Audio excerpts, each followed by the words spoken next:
another episode of Turn Left. I am your host, Indiana's own Dana Black, coming to you live, yes, all the way live in Black Cross Studios, where we talk about Indiana politics from the left side of things. All right, welcome back to another episode of Turn Left. I am so excited to be able to bring you the candidates that are looking to represent us. In this particular episode, I'm talking about the State House, right? We've got that super majority going on, and they are writing legislation that is not helping, but harming Hoosiers at multiple levels. So today, in this episode of Turn Left, we have my good friend and returning candidate, Phil Gift, who is running for House District 35. Phil, welcome to the show. Oh, well, thank you very much. Good to be back. I did this in 24, so we're going to do another go at it. So thanks for having me, Dana. I love it. So tell the people who you are and where you come from. I'm Phil Gift. I'm running for Indiana House District 35. I ran in 24 and was not successful. I have high hopes for 26.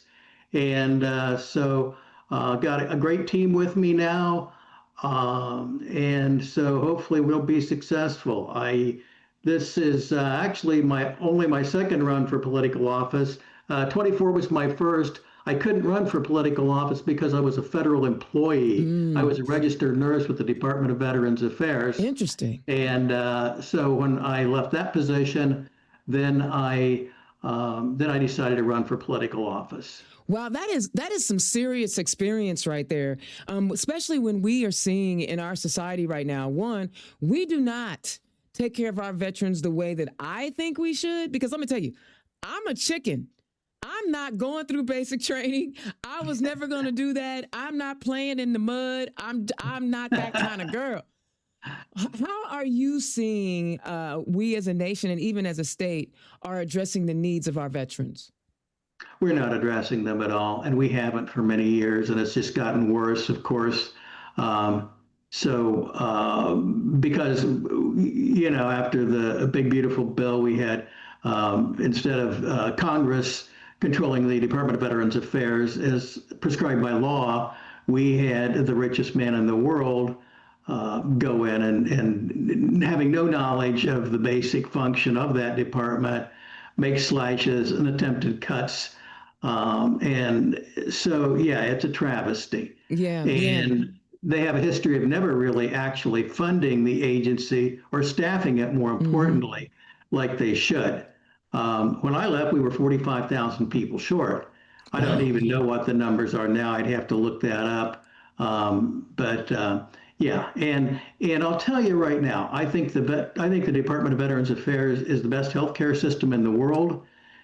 They don't staff it, they don't fund it, so it gets a lot of criticism. Yeah. But in spite of the shortness of the funding and the shortness of the staffing, the VA still gets very, very high marks for the health care that it provides. I love that argument. I love that you shared that, because you know what? It's the people that make the thing work. So even when the bureaucrats want to shortchange it by not fully staffing it, you're letting us know that the people that are working in these spaces care about our veterans. And thank you for sharing that. But also healthcare. You're a nurse. You see things from a healthcare perspective, especially in Indiana, and District 35, it encompasses some rural areas, correct? Oh, yeah. Yeah. Talk about what you're seeing from a healthcare perspective and how Indiana is taking care of Hoosiers from a healthcare perspective. Well, what we're doing is they're closing all these small hospitals in these small rural communities. I mean, and just generally speaking, rural Hoosiers just get the dirty end of the stick every time, and especially with this the passage of the the SB1, or I think it's what is it, House Bill? Yeah, SB1 1001 or something like that. But anyway, so and healthcare is one area that's that's gone away as far as any type. Well, like I said, just the closing of the rural hospitals. Very important. Man. So, go ahead. I'm sorry, I didn't make that. Well, I don't know if you read Michael Hicks or not, but he's just always has some very interesting articles. He's the I think Georgia Francis Ball economic development director at Ball State, or so Okay. I forget his exact title, Okay. but he's written extensively on the healthcare. On the healthcare crisis. You know, one of the things that I find also incredibly fascinating is not only did you go into healthcare and study that, you went to the VA. Was there something in your past, in your history that called you to service? Because you know, when I was an adult learner and I'm a non-traditional college student. I didn't go to college. I was 35, and I literally looked at healthcare or IT, and I said, "Well, computers don't bleed on you." That's where I'm going. It's a special, you know, it's a special calling, I think, to go into healthcare. What was it? Was there something in your past that made you want to do that? Yeah, I became interested in healthcare. I actually worked for a company that did health testing for industry, and they sort of, I started out doing hearing tests with them, and then they go, "Well, do you want to learn to do pulmonary function tests?" And I said, "Sure." And then they said, "Do you want to learn to do EKGs?" And I said, "Sure." And then they said, "Do you want to learn to draw blood?" I said, "Sure." And so I just had an interest there. I already had a bachelor's degree in administrative management from the University of Cincinnati. This is back in the early 80s and maybe late 70s. Jobs were hard to find. Yeah. And so anyway, I traveled with them is what I did. And then after so many years and doing the various things, I developed an interest in healthcare. And I got tired of the job because the travel was no longer fun. It was just, it's more got to be, oh, I'm going to go see this city, to just going to one, one dirty city to another. Yeah. So I had one hotel room, one bad bed, bad food. Yeah. So that's it. So I went to Ball State and did my bachelor's degree. And so. I love that because, again, like I said, healthcare was not my thing. But what did healthcare, being a nurse, teach you about how, as the government is as it pertains to human life, how we are measuring up to the needs of the people? What are the people needing, and how are we as a government showing up? They need timely access to healthcare, and they need preventive healthcare. The Affordable Care Act, which of course, they called it Obamacare, and they vilified it and everything. Yeah. And nobody actually read it. One of the most embarrassing things I saw was when, Nancy Pelosi made a statement, "I've never actually read the bill." And of course, Republicans just jumped on that. I go, "Girl, you need to sit down and read that bill," because I read it. Okay. I read the entire thing. Oh, I think it was 1,500 pages. It's not that hard because Congress always cheats, like you used to when you were in school. They use the big type, big margins, double space, all of that. So I did wade through it. And out of all the stuff, like, you're going to have to put mama on the death list or something like that, we knew that wasn't true. Right? Yeah. So anyway, but so basically what it was, and this is just, I'll summarize it very quickly. The Affordable Care Act was an emphasis on access to health care and preventative treatments. If you do, it's the old thing, an ounce of prevention is worth a pound of cure, and that's true, and that's what the Affordable Care Act was designed to do. Right. Preventative care and easy access. Yeah. Very simple. Yeah, but Mitch McConnell said, you give people something, it's going to be hard to take it away. And he never actually said it was a bad thing. He just didn't want to give it to us, right? And luckily, we won that fight. Well, he might have a point because he's been in the Senate forever. Forever. Oh my gosh. And honestly, he is one of the main culprits to why we have this mess that we see in front of us today, because he could have voted to impeach that man and find him guilty, and we would have never heard from him again. Yeah, well, but he wouldn't do it. He wouldn't do it. Okay. So let's get back to what's happening. Let's go to the future. Let's do it. Let's do it, because dang the past. Talk about what you're seeing in the State House that makes you ran in 24 and now you're back in 26. What is happening in that State House that's got you so fired up that you are willing to give up your time to run for office? Yeah, so many things. One is, I don't think we could overemphasize the importance of public education to our country. It's the shining beacon on the hill. It's what made America great. And right now, you have an entire party wanting to gut our public education system. Mm-hmm. And when they do say, yeah, we like public education, they don't understand the difference between education and job training.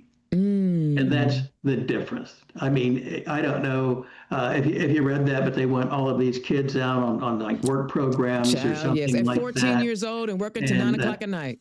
Yeah, and you know, they'll have a chance to learn how to weld later, and there's nothing against welding. Right, Lord knows it's hard to find a good welder. Yeah, or but a plumber. Yeah, right, a plumber too.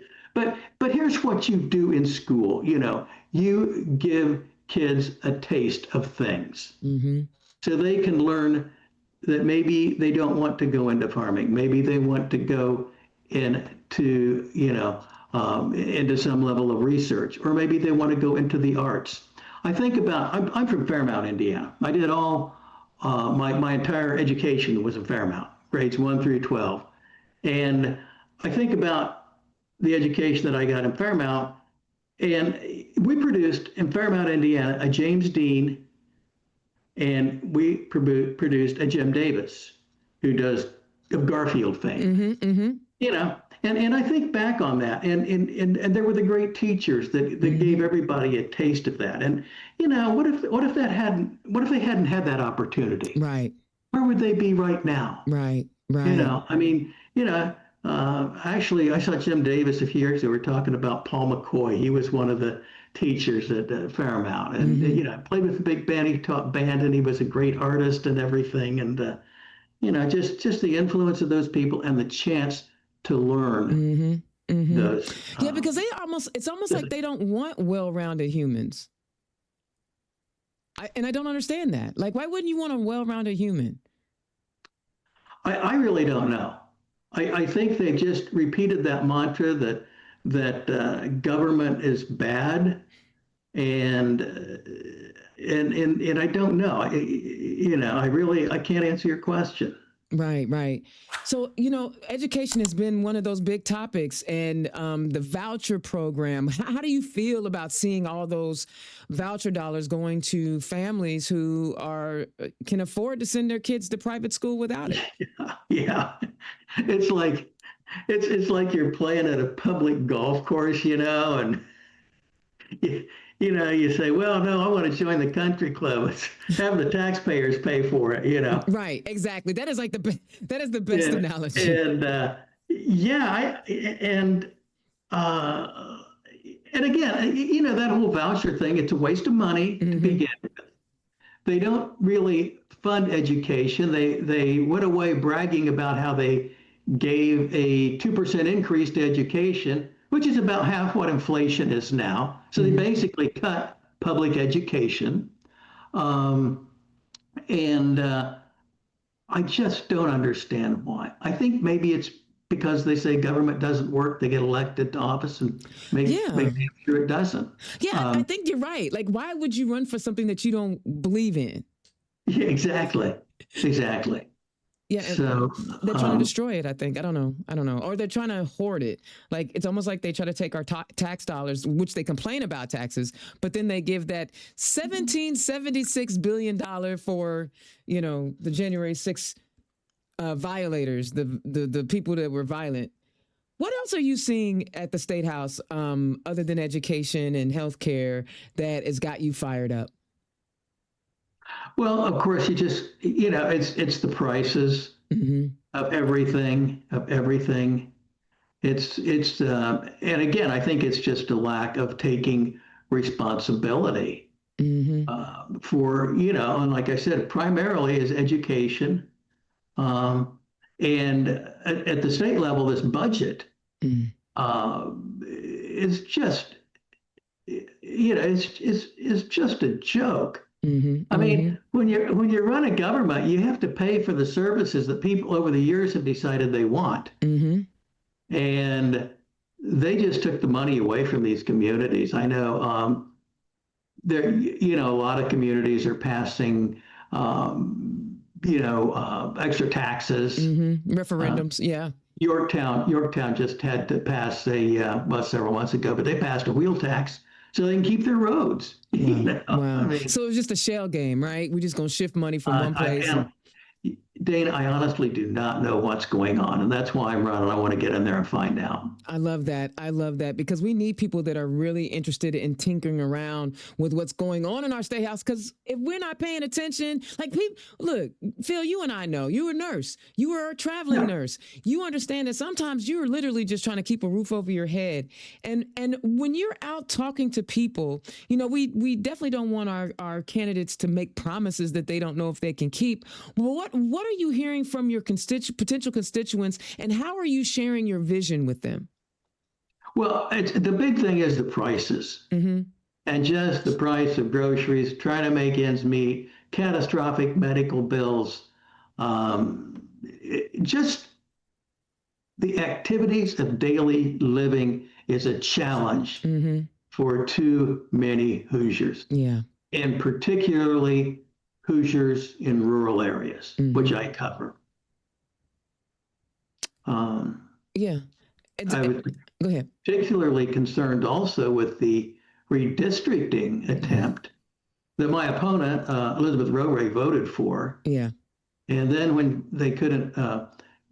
she couldn't rig the election anymore, gerrymander Indiana anymore, she just voted to get rid of some of the elected offices. So, she was the one that put she's the one. She introduced, what was that? I get here. I will never forget that because I was like, I wonder what her Republican county officials are thinking about this. Yeah, right. That was House Resolution 2.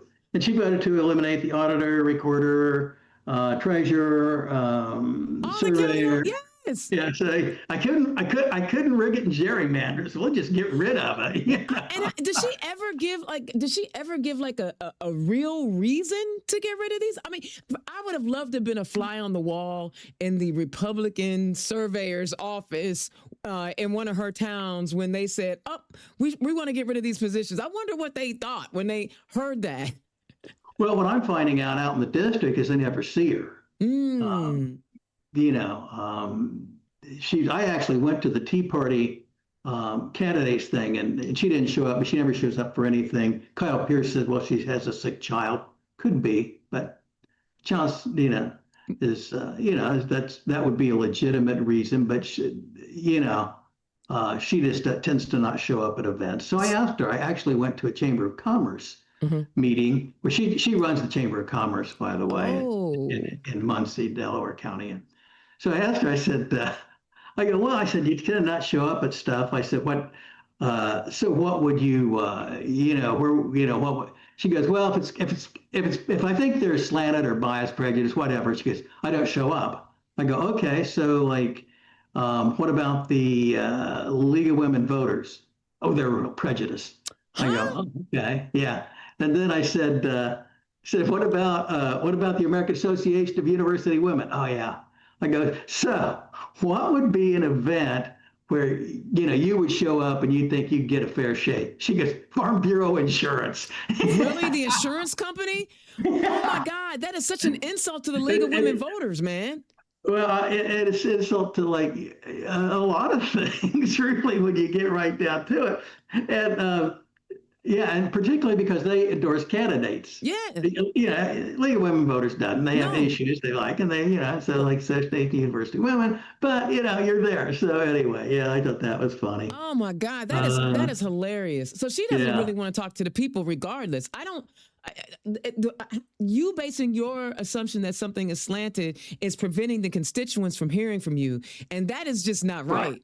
Yeah, I went to the Tea Party meeting last evening. And if you're going to run for this office, you need to be available for everyone. Yes.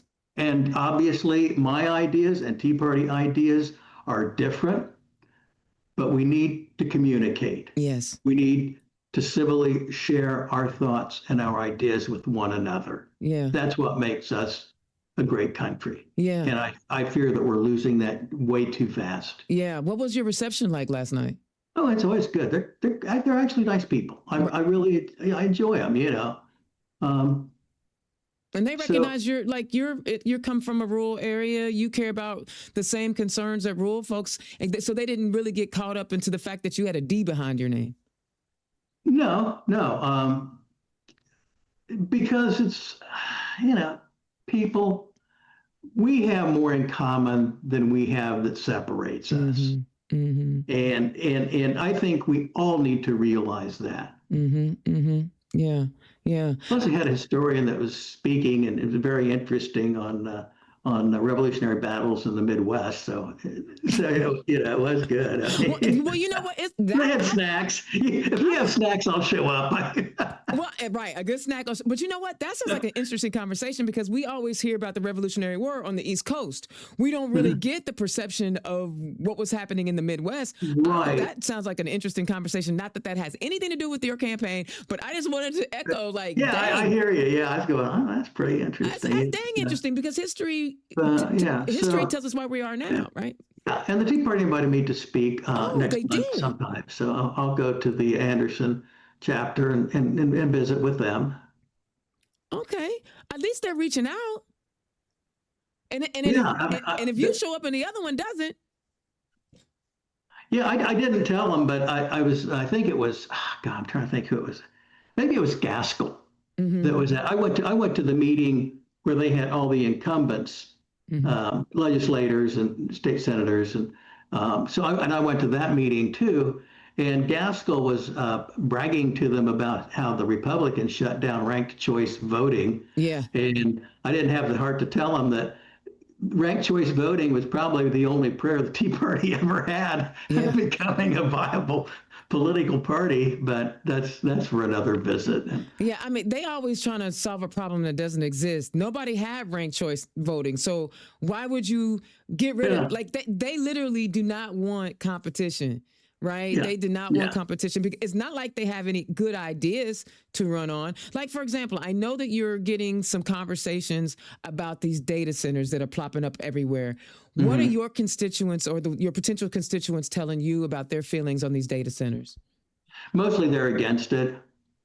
And for the obvious reasons, I said years ago when OPEC was formed, before you were here. I was here with OPEC. Well, maybe not when it was formed. Right. Yeah. Okay, there you go. Yeah. So anyway, but I said, they have all that oil. We have the one resource that's more valuable, and that is fresh water. Mm-hmm. And now they're coming for it. Oh. And we're sitting on a treasure. And I hope we don't squander it away to the highest bidder. Yeah. Now, that being said, I've heard some talk of, well, they could recirculate the water. I don't know about that, but what I do know is that I have not seen one good, comprehensive environmental impact study on the entire thing. Yeah, yeah, and nobody's asking for it, except for us, right? The citizens. Yeah. Yeah. And they won't do it. And I think that's a great point to bring up. I know that some of us do the reading.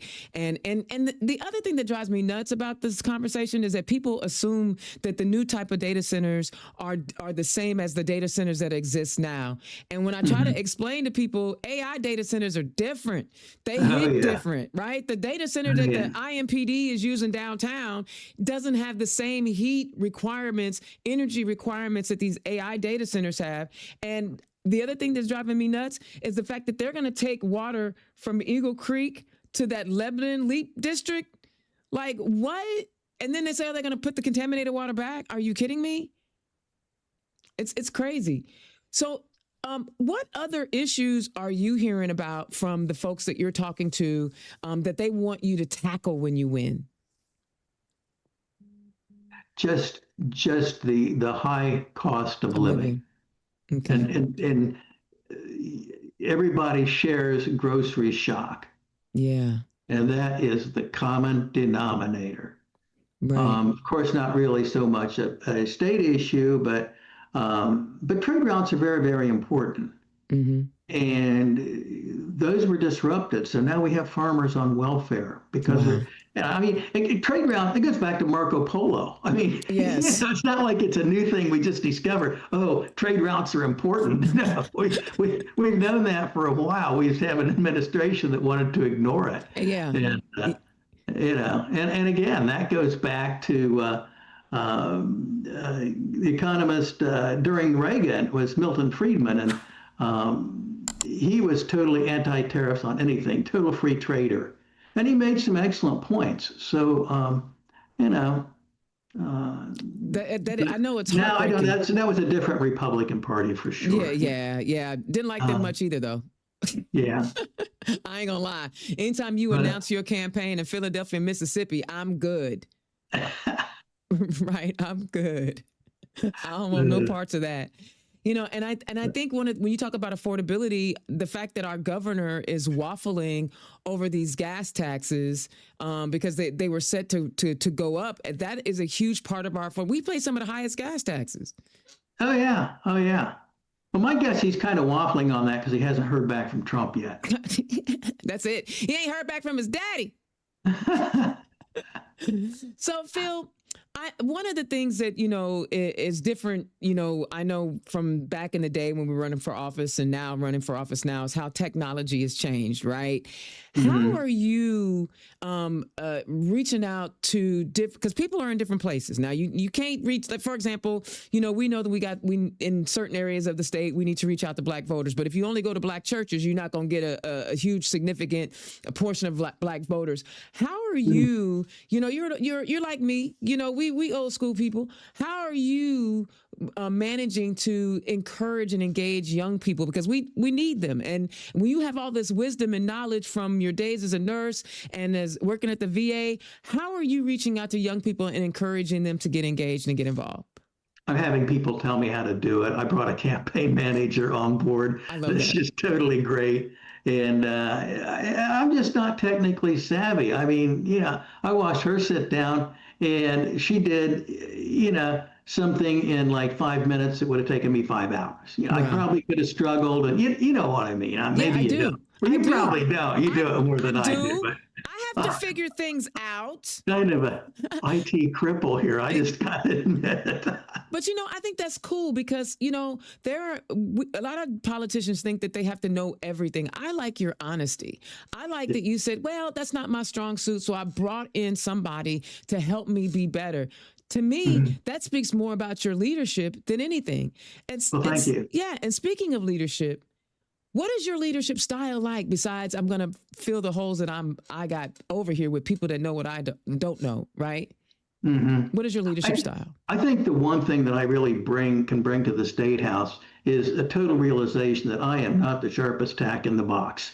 You're probably sharper than some of the tacks that are already in there, though. Yeah, but I am smart. I think it takes a smart man to know when he's done. Okay, to know what you don't know. I love that. Right. So so basically I ask questions. I need to learn. And so that's it. I obviously bring experience in government. Worked at the VA for a long time. Bring a good knowledge of healthcare. Was very active in my union, the American Federation of Government Employees, when I was at the VA.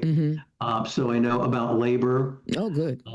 And so yeah, I bring that. I do have, like I said, I have a business degree. I read.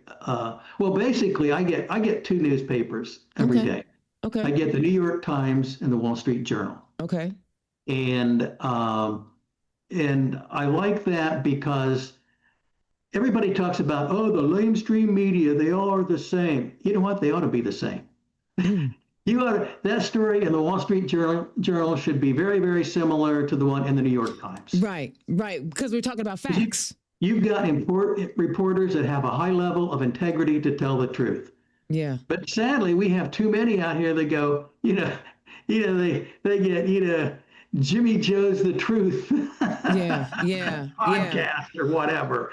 And so anyway, obviously their editorial opinions vary, but Sure.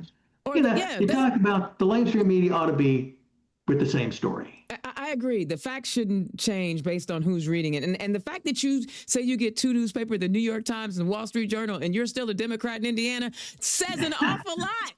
Yeah, I know. I don't want that to be lost on anybody. And I do the Muncie paper, and I do the Elwood paper, and I do the Anderson paper. So yeah, Yeah. What did you learn in your 24 campaign that you could have done better that you're implementing now in this 26 campaign?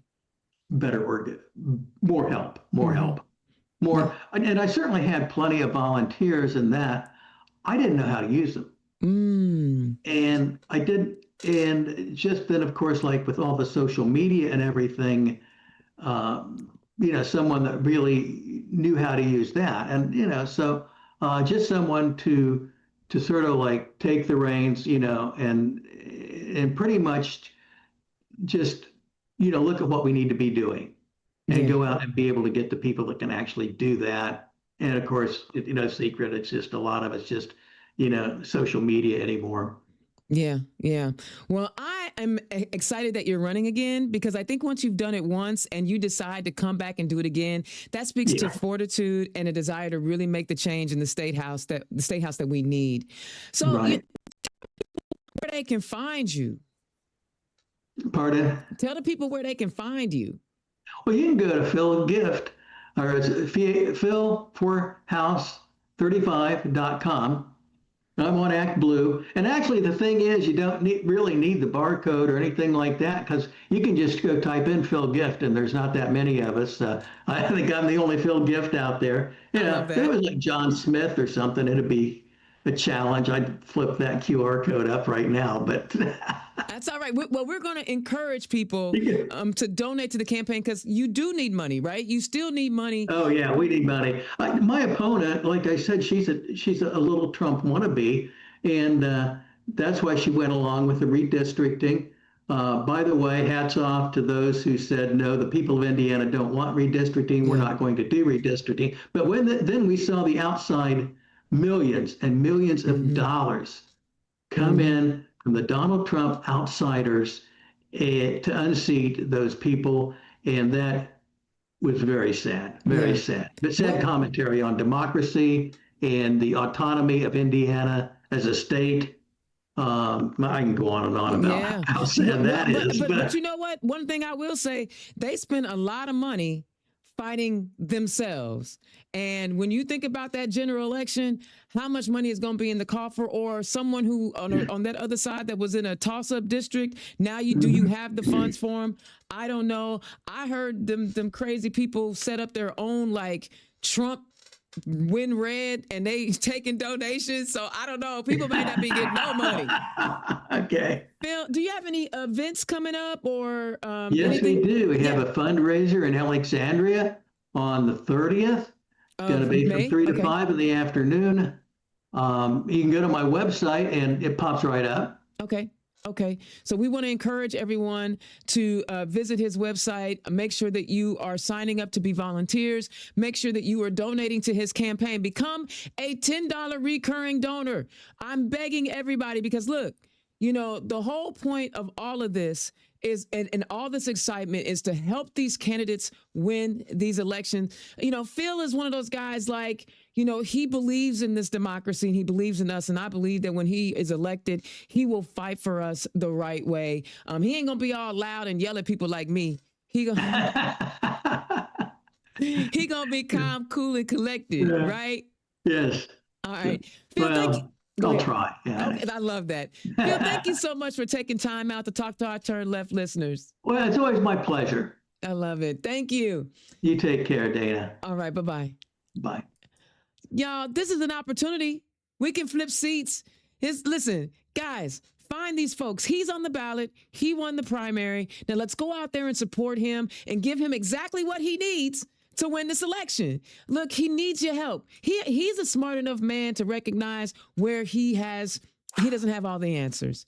And if you feel like you have something that you can offer this man to help him win, and invest in our community so that we are in better position because we have broken that supermajority, go to his website, Find his ActBlue page. I'm going to make sure I put the link in this show so that all you do is tap on it, donate to this campaign, because guys, we can really make a difference. All it takes is us to just say yes. I'm going to give some of my time, talent, and treasure to help these candidates get across the finish line, because politics is not a spectator sport, people. It is not. You have to show up and contribute. All right? Okay, Indiana's own Dana Black. Thank you so much for tuning in. Turn left. I will holler at you next time. Peace. Turn Left is the property of Black Pearl IT Solutions, executive producer, Indiana's own Dana Black. Music by Dorian and 22 from Pixabay.